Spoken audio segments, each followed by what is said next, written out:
Hello and welcome to another episode of Coffee with Capro. I want to talk a little bit about golf today. Yes, golf. But not really in the way that you may think. I do like golf a great deal. I'm not very good at it, but I enjoy it. Golf's a weird sport. You get these little moments where you play really well and you think, okay, I got it this time. And then you don't. It's got to be the hardest sport to play. Now, Wes, very good golfer.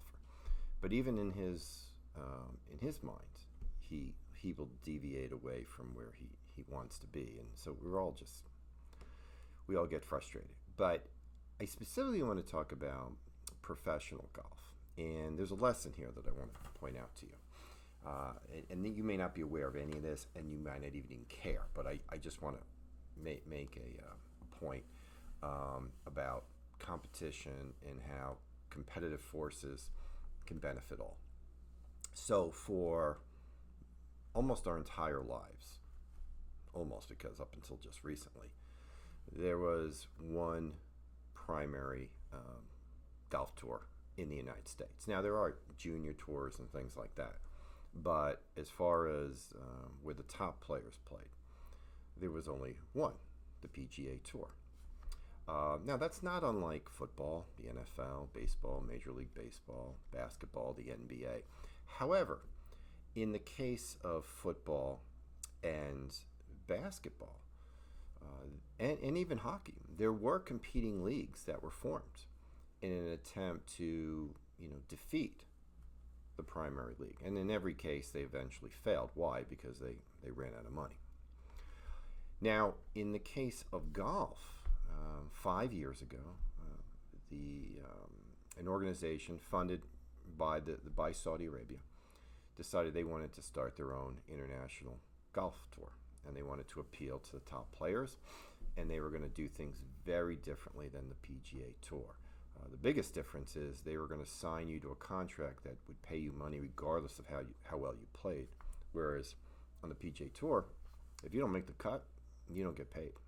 So if you go to a tournament and there's 100 golfers in it, after the first two rounds, they only take the top 50, hypothetically, and those 50 get paid, and then the amount that you get paid depends on your order.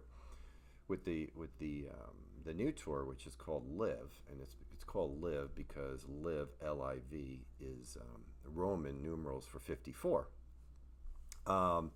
You get paid regardless. Now you get paid even more if you win, but they will give you a contract just to come. And this caused all kinds of disruption within the world of golf. Most of the PGA supporters attacked Live on the basis that the money was coming from the Saudis, and the Saudis have been known to do bad things, and they have. Of course, though, we have to remember that the PGA Tour does a lot of business with China, and last I checked, they're not exactly a virtuous nation either. So there's always something to be learned there. As soon as someone takes the high road about morality, I'm always, none of us have our hands clean. We're all sinners. But that seems to be the number one reason that they try to discredit it.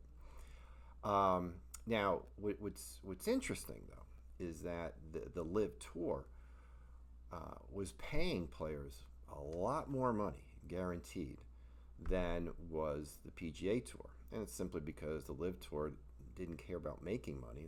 They were trying to build this league, and they had almost an unlimited amount of money for which to do so. So a lot of the top players were leaving the PGA Tour and coming over.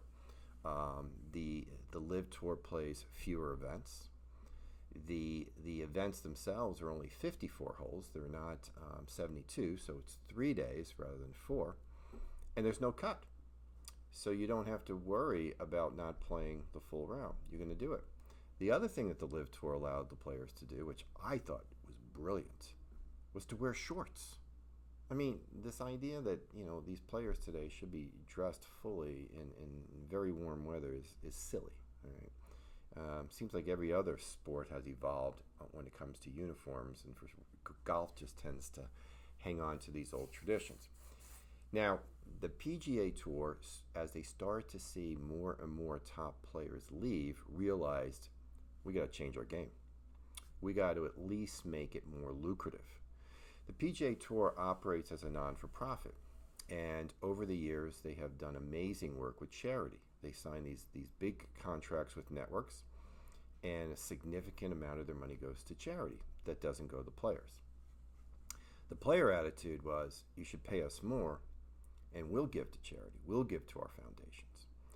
Now, because the PGA Tour had a monopoly all these years, they didn't have to do that. They could do whatever they wanted to do. You want to play on our tour? Here's how it's going to work.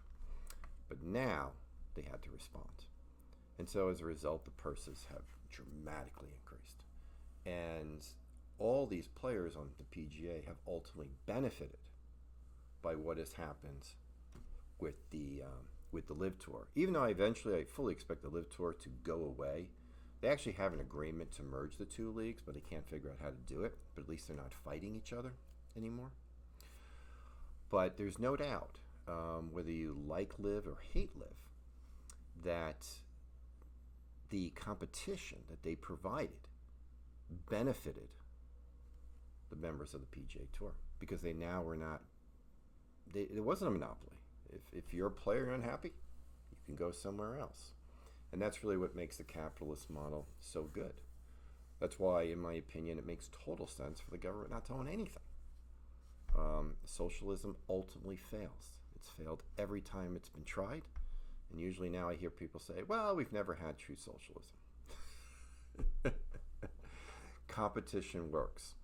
What's ultimately going to change with LIV is the Saudis and the people that are running are going to get tired of losing money every year.